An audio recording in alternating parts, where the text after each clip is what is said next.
a partir do verso 12. O pessoal sinalizou se está ouvindo bem. Então vamos lá.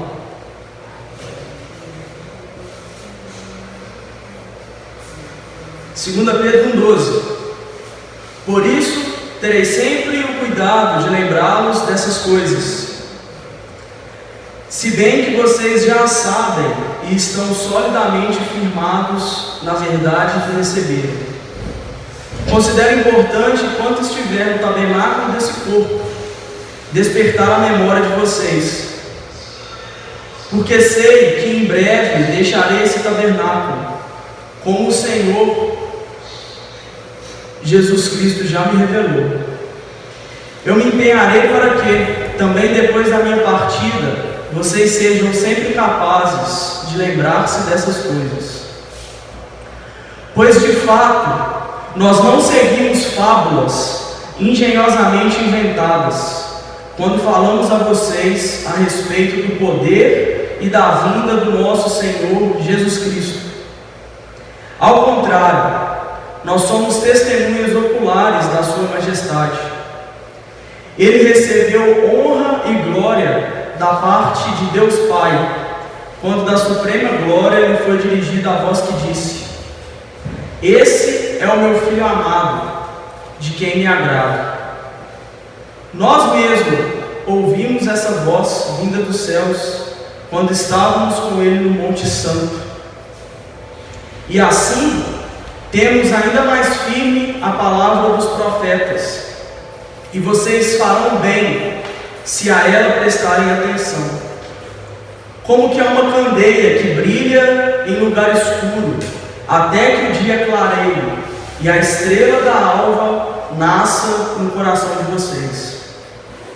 Antes de mais nada, saibam que nenhuma profecia da Escritura provém de interpretação pessoal, pois jamais a profecia teve origem na vontade humana.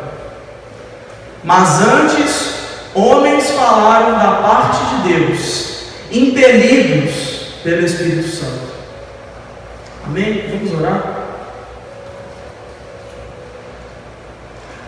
Oh Deus, obrigado pela Tua palavra nessa noite. Nós imploramos ao Senhor, Deus, que em meio a tantas distrações, a tantas coisas acontecendo ao nosso redor, que o Senhor possa levar a nossa mente cativa ao Senhor nesse momento. Atrai a nossa atenção, que nós tenhamos olhos para ver, ouvidos abertos pelo Teu Espírito, para ouvir a Tua palavra nessa noite, em nome de Jesus, Senhor. Amém. Então, pessoal, eu queria te pedir que vocês abram a Bíblia mesmo, ou tenham uma Bíblia aí perto de vocês, porque nós vamos precisar passear por alguns textos, e eu preciso que você esteja com a sua Bíblia aberta. Eu preciso que você leia o texto bíblico comigo nessa noite. Então nós estamos aqui dando a continuidade na nossa série expositiva da segunda carta de Pedro agora. Graças a Deus nós tivemos a oportunidade de pregar a primeira quarta toda. Então nós já terminamos a primeira carta e agora nós estamos começando a segunda carta de Pedro. Esse é o segundo sermão. Então, se você não assistiu o primeiro sermão, você pode olhar lá no YouTube, já está lá. E aí para você não pegar o bonde andando, para você pegar a linha de raciocínio, até porque não tem como eu voltar tudo que já foi dito. Mas assim, como uma breve introdução, eu acho que é importante nós pensarmos aqui sobre a data que essa carta foi escrita, como o próprio nome da carta diz, e a própria abertura da carta diz lá, no verso 1, do capítulo 1, Simão Pedro, servo e apóstolo de Jesus Cristo. Então essa é uma carta escrita pelo nosso conhecido apóstolo Pedro, São Pedro, né, virou São Pedro, tão famoso, um personagem tão importante biblicamente, na narrativa bíblica. Nós temos aí que ele escreveu essa carta por volta do ano 64 até o ano 68. Nós sabemos ali que teve um incêndio em Roma muito grande no ano 64, que culminou numa perseguição muito grande contra os cristãos, e nós batemos muito nessa tecla nos sermões da primeira carta. E nós sabemos que Nero, que quem mandou matar Pedro, ele se suicidou em 68. Então, se ele mandou matar Pedro e ele morreu em 68, a carta foi escrita antes de 68. Talvez seja importante aqui dar uma ênfase numa grande diferença que existe entre a primeira carta de Pedro e a segunda carta de Pedro.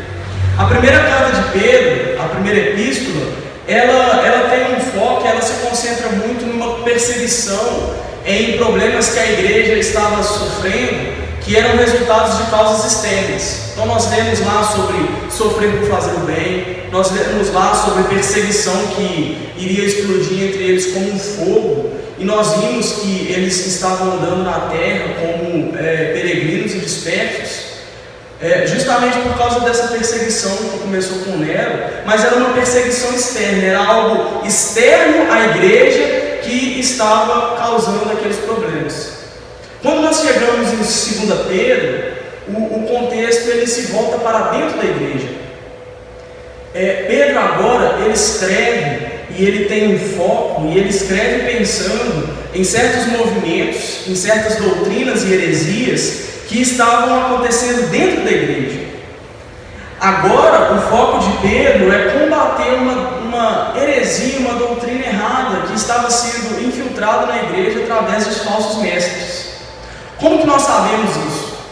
Quando nós pegamos uma carta do Antigo Testamento, do Novo Testamento, e nós vemos ali um combate a um tipo de ensino ou algum tipo de heresia, muitas vezes é difícil para a gente poder fazer essa reconstrução do que estava acontecendo. Eu gosto da imagem que fala que é como se nós estivéssemos do lado de uma pessoa falando no telefone. Então assim, nós sabemos o que Pedro falou e nós sabemos quais foram as respostas que Pedro deu, mas nós não sabemos assim ao certo e exatamente o tipo de doutrina que ele estava combatendo. Mas com base no que ele escreveu e nas respostas que ele deu e nos argumentos que ele usa, nós podemos inferir algumas coisas, nós temos algumas pistas do que aconteceu no contexto e qual foi o motivo, isso é importante, qual foi o motivo de Pedro escrever essa carta. Então, se nós atentarmos ao escrito e à argumentação de Pedro, nós percebemos que tinha algum tipo de heresia dentro da igreja, algum tipo de doutrina que estava ensinando algumas coisas. Eu queria pontuar algumas coisas as quais nós percebemos Pedro combater. Por exemplo, um ponto que é claro que fazia parte desse ensino herético era uma negação da volta de Jesus, da volta física de Jesus, da segunda vinda de Jesus. A negação da volta. A palavra volta no grego, como nós vamos ver no texto, e é uma palavra que eu vou usar aqui muito, é a palavra parousia. Parousia é volta, é vinda, é chegada. E claramente essa parousia de Jesus ela era negada por esse ensino desses homens que tinham se infiltrado na igreja. Nós percebemos também que Pedro ataca um ensino sobre um estilo de vida que era libertino, que era também resultado de uma negação. Eles negavam que no fim dos tempos haveria uma necessidade de você se apresentar diante de Deus e ser por Ele julgado, podendo ser aprovado ou reprovado. Eles tinham um movimento herético nessa época que negava isso. Então não vai ter juízo final, pode quebrar o pau que não vai dar nada. Pode fazer o que você quiser, e isso é muito claro no ensino da carta de Pedro, porque ele usa argumentos contra isso.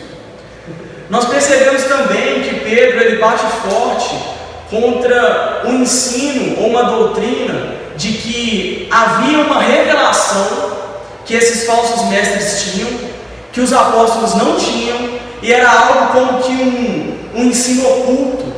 Algo que não tinha sido revelado por Jesus, não tinha sido revelado pelos apóstolos, não estava no Antigo Testamento, mas que esses hereges, eles tinham. Então nós percebemos, por exemplo, que Pedro vai falar no nosso texto de hoje sobre o lugar da Escritura como profecia, para dar uma resposta para esses casos. Em análise final, existia uma negação de que Deus intervinha no mundo de forma sobrenatural. Então, por causa disso, eles não acreditavam na segunda vida de Jesus, não acreditavam em inspiração bíblica, não acreditavam nessas coisas. Então, Pedro escreve essa carta para combater alguns desses pontos que mais tarde eles se consolidam como um ensino, como uma religião em si, chamada gnosticismo. Depois você joga no Google e pesquisa lá e dá uma olhada, mas isso aqui era algo de um ensino embrionário, algo no começo que culminou nessa grande heresia aí que nós tivemos no primeiro e segundo século. Então eu vou dividir o meu sermão hoje em 3 partes, como todo bom sermão, 3 pontos. O primeiro ponto é do verso 12 até o verso 15, que nós vamos ver aí essa estrutura da carta de Pedro como um testamento e um apelo que Pedro faz para que os crentes, os cristãos da igreja se relembrassem, trouxessem à memória algumas coisas que nós vamos ver. Um segundo ponto aí é a intervenção sobrenatural de Deus, expressa na transfiguração de Jesus. E o meu terceiro ponto é a revelação natural, a revelação sobrenatural e o lugar da profecia na Escritura. Então, se você olhar comigo aí dos versos 12 até os versos 15, a estrutura do texto e a forma como o texto é disposto, ele nos lembra muito um testamento, ele nos lembra muito um discurso final antes da morte. E isso é muito comum, nós temos alguns outros discursos dessa forma narrados nas Escrituras. Por exemplo, nós sabemos que Moisés, antes de morrer, ele fez um grande discurso. Antes de morrer, ali olhando a terra prometida, ele faz um grande discurso. Ele faz até o livro de Deuteronômio, né? Ele faz uma rememoração da lei. Nós sabemos, por exemplo, de Josué, antes da sua morte também, ele para ali, ele faz um grande discurso. E talvez o exemplo que você vai lembrar é mais fácil é do próprio Senhor Jesus. Nós temos ali no Evangelho de João, narrado que depois da ceia, Jesus teve ali o último discurso dele, João 14, 15, 16, 17 e 18? Não, 18 ele já vai preso. Então isso é muito comum. No ensino bíblico era comum naquela época, a pessoa antes dela morrer, ela fazia um último discurso e deixar um último testamento. E nós temos muitas características na fala de Pedro que nos leva a crer que ele queria deixar essa carta como um último testamento. Ele estava ciente da sua morte, que estava chegando, e ele queria que a mensagem dele fosse lembrada, e ele também estava ciente de que haveria uma crise muito grande que viria devastar a igreja através desses falsos mestres e dessas falsas heresias. E por causa disso, ele faz esse discurso. Olha comigo a estrutura aí a partir do verso 12. Lê o verso 12 comigo. Por isso, sempre terei o cuidado de lembrá-los dessas coisas. E bem que vocês já sabem, já sabem, eu tenho que chegar perto porque eu enxergo. Por isso sempre terei o cuidado de lembrá-los dessas coisas, se bem que vocês já sabem e estão solidamente firmados na verdade que receberam. Ora, o por isso aqui, e sempre terei o cuidado de vos lembrar dessas coisas, ele nos faz perguntar o que são essas coisas que Pedro está falando. É o que ele escreveu em cima, e é o que o irmão pregou aqui no sermão passado, que você precisa assistir, que está aí do verso 3 até o verso 11. Quais são essas coisas as quais Pedro tem o cuidado de lembrar a igreja? Resumindo aí o ensino e a mensagem que está aí no verso 3 até o verso 11, é a necessidade de trabalhar, de se esforçar, a viver nesse mundo uma vida divina, em resposta à luz de tudo aquilo que Deus fez em Jesus por nós. Essa é a mensagem do verso 3 ao verso 11. Vocês têm que viver nesse mundo de forma que glorifique e que ilumine e que transpareça essa obra que Jesus fez por vocês na cruz. E aí ele diz: por isso, porque vocês têm que fazer isso, eu sempre terei o cuidado de lembrar vocês dessas coisas. E ele continua dizendo, ele fala assim: se bem que vocês já a sabem e já a estão solidamente firmados, e a expressão no grego aqui é forte, tem a ideia de que eles têm sido fortalecidos nisso, nessa verdade que eles receberam. Apesar deles estarem firmes nessa verdade, Pedro ainda escreve para eles e ainda escreve para eles se relembrarem. E aqui já tem um ponto que é importante para nós sobre o Evangelho, que a mensagem do Evangelho, ela não é só para novo convertido. A mensagem do Evangelho não é só para fazer evangelismo, no sentido de você apresentar uma mensagem na qual a pessoa vai crer e ser salva, mas que depois disso ela não vai precisar mais do Evangelho. Pedro não, ele fala: eu estou escrevendo para vocês, eu vou sempre ter o cuidado de lembrá-los dessas coisas, apesar de que vocês já estão firmemente alicerçados nelas. O você estar firmemente alicerçado no Evangelho não faz do Evangelho uma mensagem que você não precisa mais ouvir. Você precisa ouvir a mensagem do Evangelho e você precisa relembrar a sua consciência. E ele usa uma expressão que eu gosto muito aqui no verso 13, ele diz assim: considero importante, enquanto eu estiver no tabernáculo desse corpo, nessa carne, enquanto ele estivesse vivo, despertar a memória de vocês, porque sei que em breve eu deixarei esse tabernáculo. O que ele está falando? Em breve eu vou morrer, como o próprio Senhor Jesus Cristo já me revelou. Então ele escreve para uma igreja que já sabia o Evangelho, ele vai relembrar e ele fala: eu considero importante que enquanto eu estiver vivo, enquanto eu estiver no tabernáculo desse corpo, eu despertar a memória de vocês. Eu acho bonita, eu gosto muito dessa imagem do cristão como aquele que está acordado, como aquele que está lúcido, como aquele que está desperto. O texto de Romanos 13, dos versos 10 ao verso 12, Paulo nos ensina uma verdade que é muito parecida.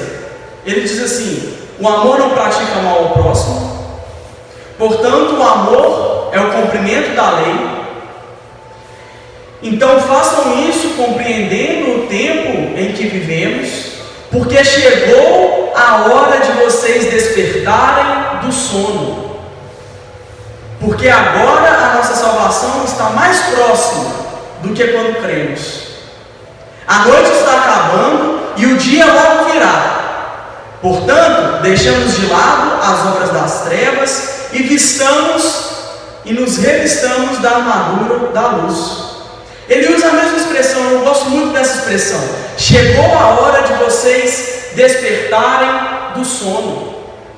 O cristão, ele vive nesse mundo como alguém que está desperto, como alguém que está lúcido, como alguém que está vendo a realidade como ela é. E o não cristão, como que ele está vivendo? Ele está dormindo, ele está sonhando, ele está perdido em coisas que em última análise não é a realidade. Ele está como que passando por um sonho, como que dormindo, adormecido. Ele está adormecido nos prazeres terrenos, ele está adormecido pelos ídolos terrenos, pelos projetos, pelas conquistas terrenas. Mas o cristão, ao contrário, ele está desperto, ele está acordado e ele vê o mundo como ele é. E a forma desse mundo está passando. E a forma desse mundo, ela não é real como o é a volta de Jesus Cristo, a vinda de Jesus Cristo, e a realidade de que existe um Deus acima dos ídolos contemporâneos que nós construímos. Então eu gosto muito dessa imagem. Pedro, ele considera importante para ele que enquanto ele estiver vivo, olha que bonito isso, ele podia falar um tanto de coisa aqui, né? Está morrendo. Imagina, o cara está indo morrer. Aí qual que é a última atividade, a última obra que ele quer fazer? Ele quer escrever uma carta para a igreja do Senhor, a qual Jesus confiou a ele, e ele quer escrever uma carta para essa igreja acordar. Ele quer relembrar essa igreja daquilo que eles ouviram, da mensagem do Evangelho. A primeira, não é essa que os hereges estão ensinando. E antes de morrer, ele considera importante despertar a memória dele, a memória do cristão, a memória da igreja. E ele diz assim, ele continua no verso 14: porque eu bem sei que em breve eu deixarei esse tabernáculo, como o Senhor Jesus Cristo já me revelou. Eu me empenharei. Olha que bonito. Imagina um cara que sabia que ia morrer. Eu me empenharei para que também, depois da minha partida, do meu êxodo, a palavra grega, vocês sejam capazes de se lembrar dessas coisas. Pedro, ele escreve essa carta, ele compõe esse ensino e ele refuta essas heresias com um propósito claro de fortalecer a fé dos irmãos, mesmo após a morte dele. Em seu último movimento, Pedro gasta as suas energias finais para deixar um legado, um corpo doutrinário para essa igreja. E como que, imitando a Jesus, o pastor que dá a vida pela sua igreja, Pedro, literalmente, ele empenha todos os dias da vida dele, e no final até a forma a qual ele vai glorificar a Deus com a sua morte, para pastorear a igreja de Deus, a qual Deus comprou com o seu próprio sangue. Nós conversamos no sábado passado, Atos 20:28. E Pedro abre, e é por isso que a gente, todos os comentaristas estudiosos, eles veem nesse trecho uma estrutura de testamento, justamente porque era comum naquela época você escrever uma carta de testamento, e por causa dessas expressões que Pedro diz, olha, eu sei que eu estou indo, está quase chegando a hora, mas antes de morrer, eu preciso deixar uma coisa para vocês. E aí a gente passa para o nosso segundo ponto, que vai dos versos 16 até o verso 18, que vai falar sobre a transfiguração. Então Pedro aqui ele vai começar a combater esse ensino herético.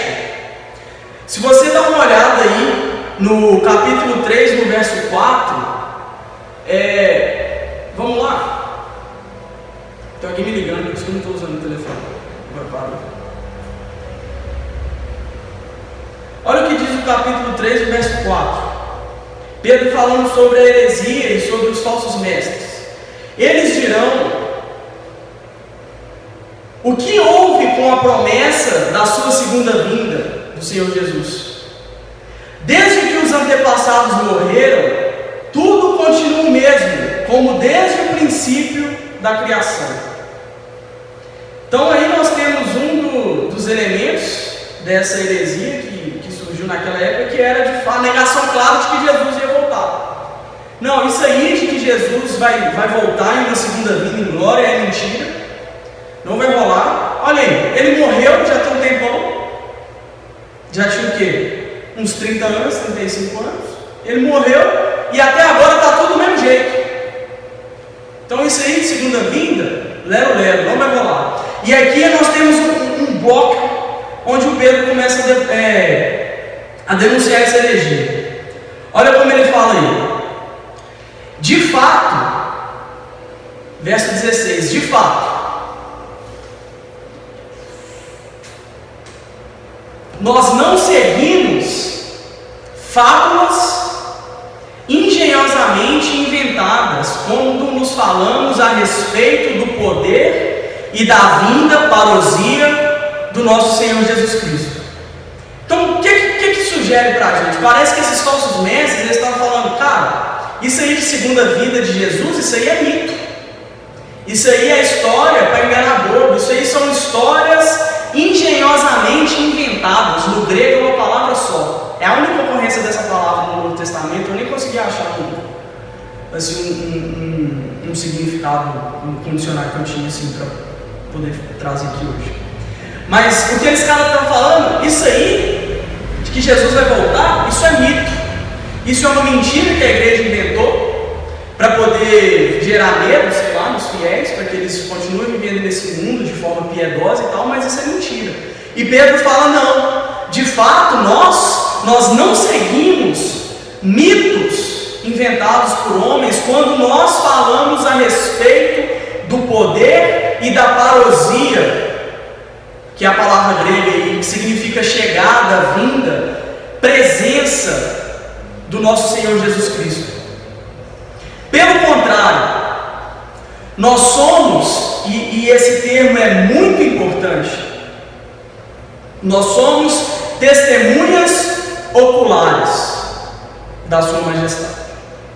Então o argumento de Pedro aqui é o seguinte: todos nós, os apóstolos, nós somos testemunhas oculares da majestade de Jesus. Um evento que foi fisicamente visto por nós não pode ser um mito. Jesus experimentou uma morte física, Jesus experimentou uma ressurreição física, Jesus ascendeu aos céus fisicamente, e Ele irá voltar em uma glória, em uma manifestação física. Jesus vai voltar em glória fisicamente. E esse ensino, se você der um pulo comigo lá em 1 Coríntios 15, esse ensino ele é muito importante para nós hoje, porque a afirmação e a alegação da ressurreição de Jesus Cristo, da vida, morte e ressurreição de Jesus Cristo física, vai abrindo sua Bíblia comigo, 1 Coríntios 15, física e histórica é a base do cristianismo hoje. O próprio apóstolo Paulo disse: se Cristo não ressuscitou dos mortos, comamos e bebamos, porque amanhã também morreremos. Inútil é a nossa fé. 1 Coríntios 15 é um texto que eu gosto muito. O apóstolo Paulo diz assim: pois o que primeiramente eu lhes transmiti também foi o que recebi, que Cristo morreu pelos nossos pecados, segundo as Escrituras, foi sepultado e ressuscitou ao terceiro dia, segundo as Escrituras. Escuta, apareceu a Pedro e depois aos 12, e depois disso ele apareceu a mais de 500 irmãos de uma vez só, a maioria dos quais ainda vive. Então qual que é o argumento de Paulo? Eles estão, procura lá e pergunta a eles. A maioria dos quais ainda vive. Se você pegasse essa carta na época que Paulo escreveu e lesse isso, você poderia ir lá bater na porta do cara, de um dos 500 que estivesse vivo, e conversar com ele, porque ele era uma testemunha ocular, ele estava lá. Depois disso ele apareceu a Tiago e então a todos os apóstolos, e depois desse ele apareceu também a Paulo, como que um que nasceu fora de tempo. Então a Bíblia, ela nos apresenta uma narrativa de uma ressurreição física e histórica de Jesus. Jesus ressuscitou no tempo e no espaço. Jesus não ressuscitou só no meu coração. Jesus não ressuscitou só na minha fé. Não, Jesus ressuscitou na história. E Pedro vai usar a transfiguração como um argumento para falar sobre a ressurreição, sobre como ele era uma testemunha e sobre a segunda vinda. Acompanha a linha de raciocínio de Pedro comigo. Ele vai usar a experiência de uma intervenção de Deus na história que ele viu pessoalmente como um argumento para a segunda vinda de Cristo. Então ele continua no verso 17. Ele Jesus Cristo, recebeu honra e glória da parte de Deus Pai, quando da suprema glória lhe foi dirigida uma voz que disse: esse é o meu Filho amado, em quem me agrado. Nós mesmos ouvimos essa voz vinda dos céus, quando estávamos com Ele no Monte Santo. Ele está narrando aqui o relato da transfiguração. Então ele diz aí, Jesus recebeu honra e glória da parte de Pai, quando da suprema glória ele escutou todos nós, ou todos eles escutaram essa afirmação: este é o meu Filho amado, em quem me comprazo. Importantíssimo essa afirmação nas Escrituras, na narrativa, para que nós consigamos entender a pessoa de Jesus e a obra de Jesus. Por quê? Porque essa afirmação, ela é uma junção, ela é um pacote. Pensa em um pacote zip que você clica nele e extrai, de dois temas bíblicos muito importantes. E um está aludido aí na primeira parte, que diz: esse é o meu Filho amado, que é um eco do Salmo 2. O que diz o Salmo 2, ou o que era o Salmo 2? Se você quiser abrir o Salmo 2 lá enquanto eu estou falando. O Salmo 2, ele era um salmo messiânico e um salmo real, que sempre era recitado sempre que um rei ascendia ao trono. Então, Deus era o rei do universo, e o rei de Jerusalém era aquele que carregava uma função de exercer o reinado de Deus no mundo. E por isso, toda vez que um rei se assentava ao trono, diz aí, no verso 2, no Salmo 2, eu mesmo estabeleci o meu rei em Sião, é Deus falando. Deus estabeleceu o rei dele em Sião, no Santo Monte, Jerusalém. Proclamarei o decreto do Senhor. E ele me disse para o rei: tu és meu filho, e hoje te gerei. Pede-me e te darei as nações como herança e os confins da terra como propriedade. Tu as quebrarás com vara de ferro e as despedaçarás como um vaso de barro. Então, essa alusão, tu és meu filho e hoje te gerei, ou tu és o meu filho amado, é um eco do Salmo 2, que é um salmo estritamente real, mas que tinha conotações messiânicas, porque um dia, da raiz de Davi, viria um rei que iria reinar sobre todas as nações da terra. Então, essa é a nossa primeira parte da afirmação, e a segunda parte é: em quem me comprazo, aquele que me traz grande alegria. É um eco lá de Isaías 42, no verso 1, que diz assim: eis o meu servo, a quem eu sustento, o meu escolhido, em quem tenho prazer. Porém nele o meu espírito, e ele trará justiça às nações. Esse é o primeiro do salmo, das canções aí, que são conhecidas como as canções do servo sofredor. Mas ela é uma alusão claríssima. Então, essa afirmação da parte de Deus para Jesus, nós ouvimos no batismo e nós ouvimos aqui na transfiguração: tu és o meu filho amado, em quem me comprazo. Nessa pequena forma, nós temos um grande conceito teológico aí, e que nós precisaríamos de um sermão para falar disso, que é a descrição de Jesus como rei e como servo sofredor.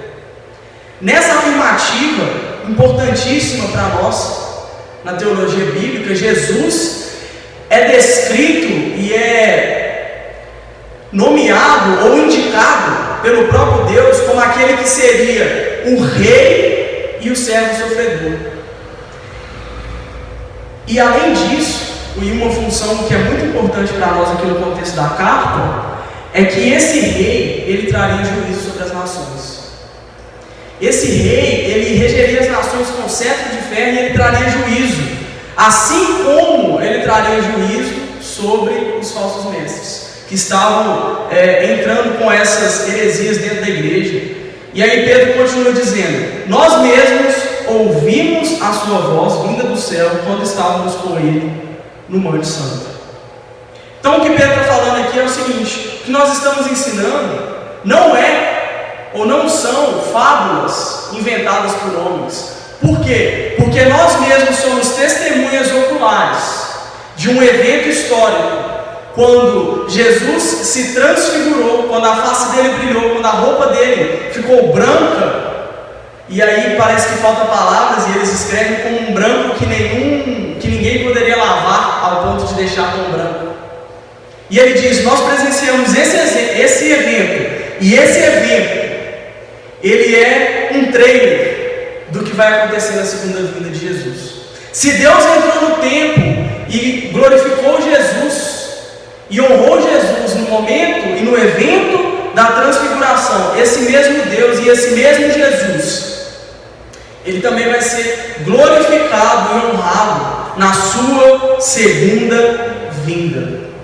A transfiguração e a ressurreição, eles são exemplos, eles são eventos reais e históricos, assim como também será a segunda vinda de Cristo. E aí ele continua no verso 19. E aí o argumento de Pedro aqui, agora ele vai se voltar para a profecia. Então qual que é o argumento maior de Pedro aqui? É mais ou menos assim: se o Antigo Testamento ele profetizou sobre a primeira vinda de Cristo, e ele de fato veio na pessoa do servo sofredor e fez a expiação dos pecados e morreu, por que ele não viria na segunda vinda, que também é descrita e profetizada nas Escrituras? O argumento de Pedro é bem simples. Se Jesus veio na sua primeira vinda como estava profetizado, por que ele não vai vir na segunda? Por que ele não viria na segunda?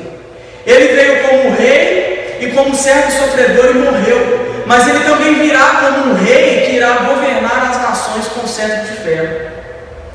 E aí ele diz: assim, ou por causa desse testemunho, por causa dessa experiência de testificação, nós temos ainda mais firme as palavras dos profetas, verso 19. E aí ele diz à igreja de novo que eles precisam se relembrar: vocês farão bem se a ela prestarem atenção, como que uma candeia que brilha em um lugar escuro, até que o dia clareie e a estrela da alva nasça nos seus corações. Eu amo esse versículo. Então o argumento é muito claro: Jesus veio uma vez, como estava profetizado, e ele vai vir a segunda vez, porque também está profetizado que ele virá. E vocês farão bem se vocês prestarem atenção nas palavras dos profetas, e ela será para você como que uma candeia. Aí é difícil para a gente imaginar, porque nós vivemos com lâmpada, né? Mas pensa aí como seria uma casa no primeiro século.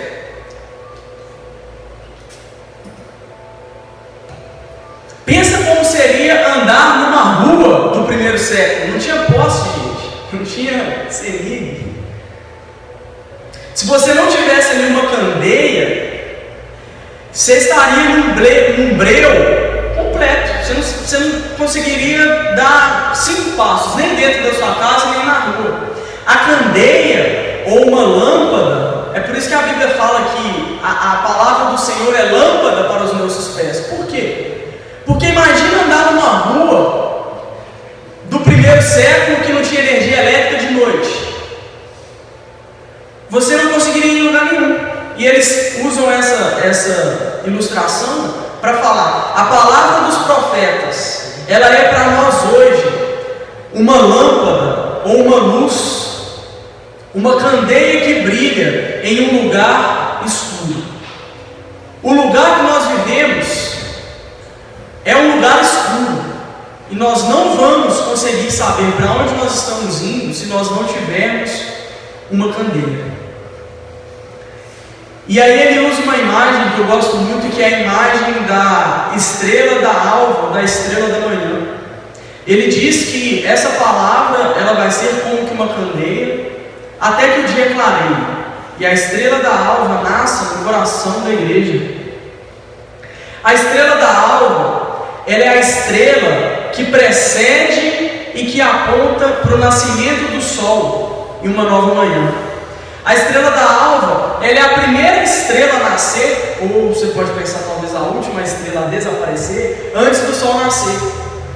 Então, se você jogar no Google também depois do sermão lá, estrela da manhã ou estrela da alva, você vai ver fotos de uma estrela brilhando e o sol se precipitando a nascer.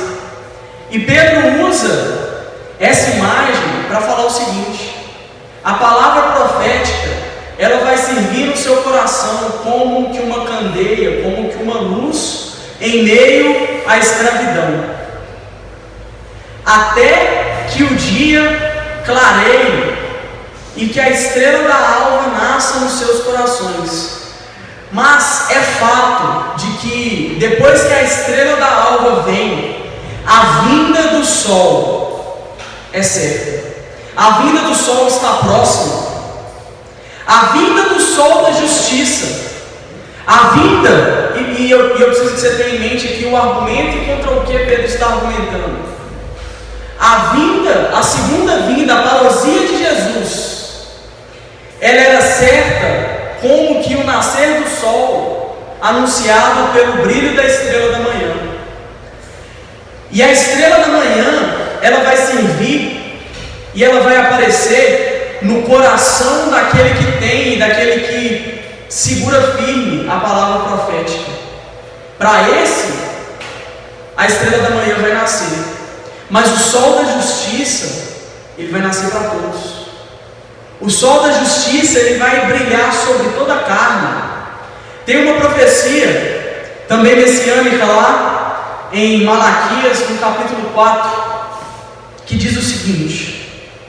Olha a profecia de Malaquias, no capítulo 4, verso 1 e 2.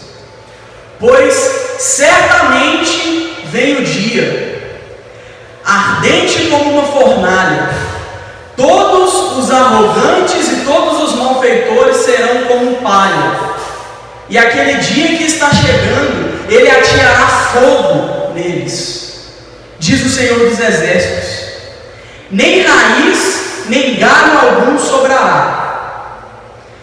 Mas para vocês, aqueles que reverenciam o meu nome, o sol da justiça se levantará, trazendo cura em suas asas, e vocês sairão e saltarão como bezerros soltos no curral. Então, claramente existe uma divisão e existem dois tipos de pessoas.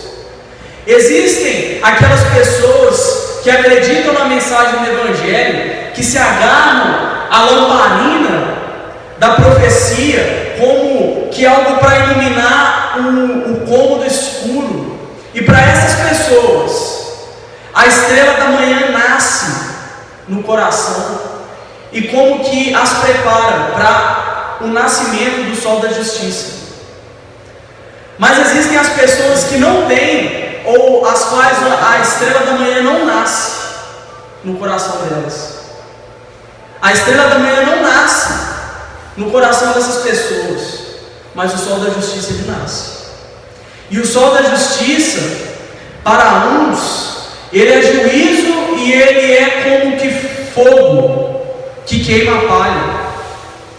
Mas para outros, o sol da justiça, ele se levanta trazendo cura nas suas asas. Uma pergunta muito importante e uma reflexão muito importante que nós temos que fazer hoje é: agora, nesse momento, o que é o sol da justiça para mim? De qual lado que eu estou? Eu estou do lado que vai ser consolado e do lado que vai ser curado pelo raio do sol da justiça, da segunda vinda de Jesus? Ou eu estou do lado daqueles que serão como que palha, que serão ateados no fogo? Não existe meio termo. A humanidade, ela está dividida nessas duas categorias. Existem aqueles aos quais a estrela da manhã nasce no coração e os prepara para contemplar o sol da justiça com alegria. E existem aqueles que vivem nas trevas, que não se agarram à candeia, à lamparina da Escritura. E para esse, o sol da justiça vem para denunciar as obras que são feitas na escuridão e para trazer juízo. E ele continua, verso 20: antes de mais nada, saiba que nenhuma profecia da Escritura provém de interpretação pessoal. Pois jamais a profecia teve origem na vontade humana, mas homens falaram da parte de Deus, impelidos pelo Espírito.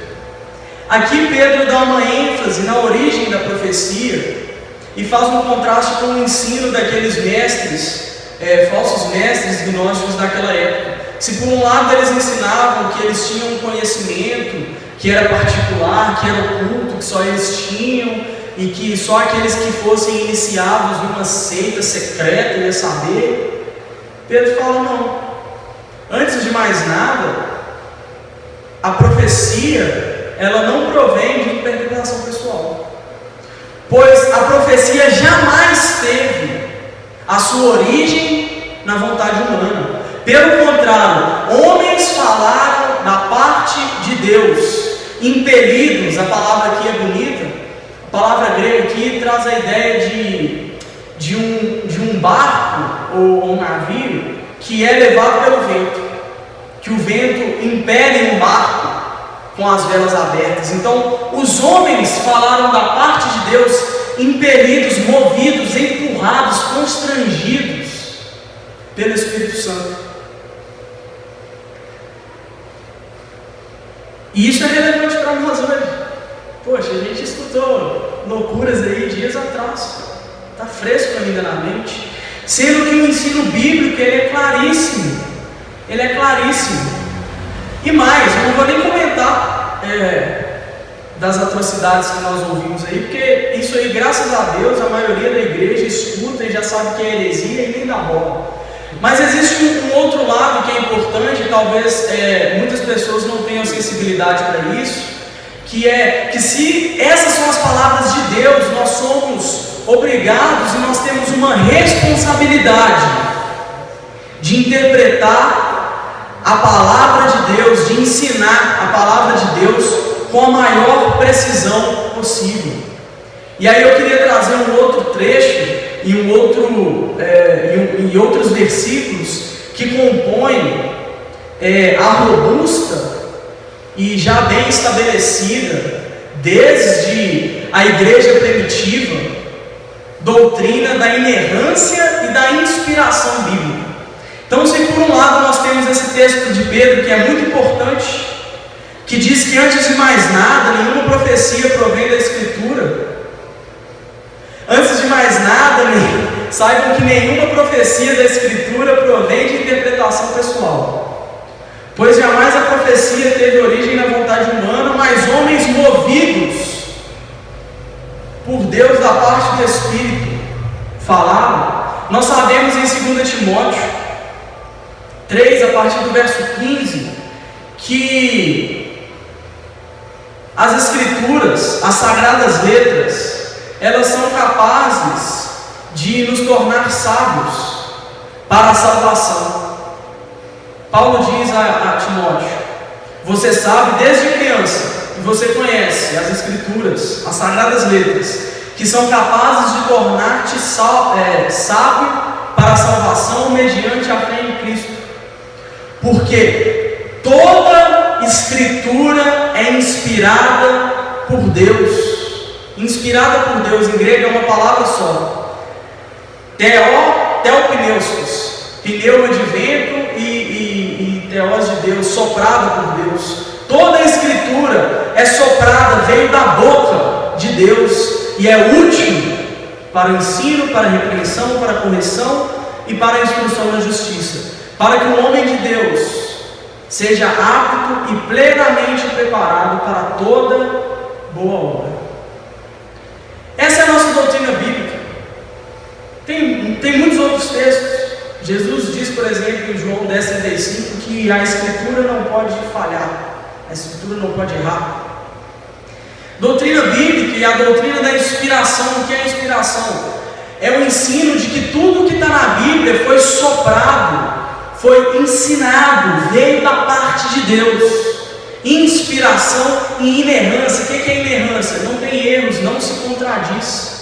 Pode ter paradoxos, pode ter textos difíceis de serem interpretados para nós, mas não tem erro. É palavra de Deus e é santa. E por isso, e isso é para quem ensina, procura apresentar-se a Deus aprovado. Também Paulo falando a Timóteo, como um obreiro que não tem do que se envergonhar e que maneja bem a palavra da verdade. A ilustração aqui também é bonita. Paulo diz assim: apresenta-te a Deus como aprovado, como um obreiro, e a palavra aqui é dispenseiro, é aquele que administra a dispensa. Então você deve se apresentar a Deus. Isso é para quem prega, escuta aí, ó. Você deve se apresentar a Deus como um dispenseiro, como um funcionário que tem acesso à dispensa da palavra de Deus e de que não tem do que se envergonhar e que maneja bem ou maneja corretamente a palavra da verdade. A ideia de manejar bem aqui no grego tem a ideia de cortar em partes ou cortar em pedaços. E é bonito, João Calvino ele interpreta esse texto. Ele diz assim que o dispenseiro, o obreiro, o ministro de Deus, ele é aquele que tem acesso à dispensa das Escrituras e ele não inventa nada, ele não precisa criar nada, está tudo ali.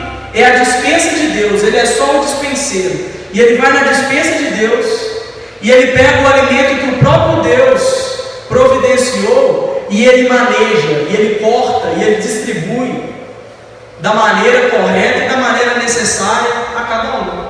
Então, para o novo convertido, o novo na fé, o obreiro, o dispenseiro, ele vai lá e ele dá aquela porção que é necessária para aquela pessoa naquele momento da caminhada cristã dela. E para aquele que já é mais velho, que tem 10, 15, 20 anos de igreja, o obreiro, o dispenseiro, ele vai lá na cozinha e ele pega outro tipo de alimento que que condiz com aquele ou com a caminhada cristã daquela pessoa. E por isso, e aqui eu faço o meu último ponto, sermões para quem prega e para quem escuta. Sermões superficiais, que não levam em consideração a palavra de Deus, em que o pregador fala só as coisas da cabeça dele, abre o texto, lê o texto e nunca mais volta para o texto, não fala nada com nada.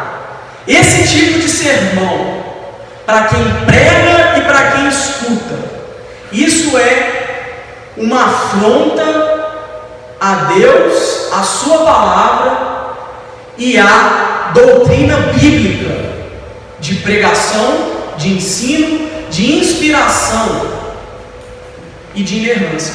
Quem faz essas coisas? Quem prega e quem escuta e tolera. Essas pessoas estão como que dizendo que não se importam com o que Deus quer dizer na sua palavra. E eu termino dizendo, irmãos, que existe um elemento divino humano nas Escrituras. A doutrina da inspiração bíblica, ela nos ensina que, por um lado, os autores, eles realmente falaram as suas palavras, eles realmente usaram o intelecto e as capacidades que eles tinham, e isso é o lado humano da Bíblia. Então nós sabemos que o escrito, por exemplo, de Paulo, ele é mais refinado do que o escrito de Pedro. Nós percebemos, por exemplo, em Gálatas, quando Paulo está escrevendo com raiva, que existem elementos ali até de erros gramaticais, porque Paulo, parece que ele estava com raiva ali, ele falou rápido, não sei, mas existe um elemento humano na Escritura. Mas Por outro lado, e ao mesmo tempo, e simultaneamente, os escritores empregaram exatamente as palavras que Deus queria que eles usassem nas Escrituras. Então, meu irmão, essa é a nossa Bíblia. Aqui existem, e aqui estão representados os sangues de muitos homens. Essa é a minha Bíblia. Eu sou o que ela diz que eu sou. Então leia a sua Bíblia, escute a sua Bíblia e não tolere, meu irmão, porque isso é pecado. Não tolere pregadores de ideias. Amém? Feche os seus olhos, faça uma oração no seu lugar, peça a Deus que te dê graça para absorver tudo que nós conversamos aqui nessa noite. Releia o texto, releia o capítulo 1 como um todo, se possível, preste atenção, julgue as palavras de quem fala e veja se de fato elas estão de acordo com a nossa regra de fé e prática, que é a Bíblia Sagrada. Vamos orar. Pai Santo, nós agradecemos.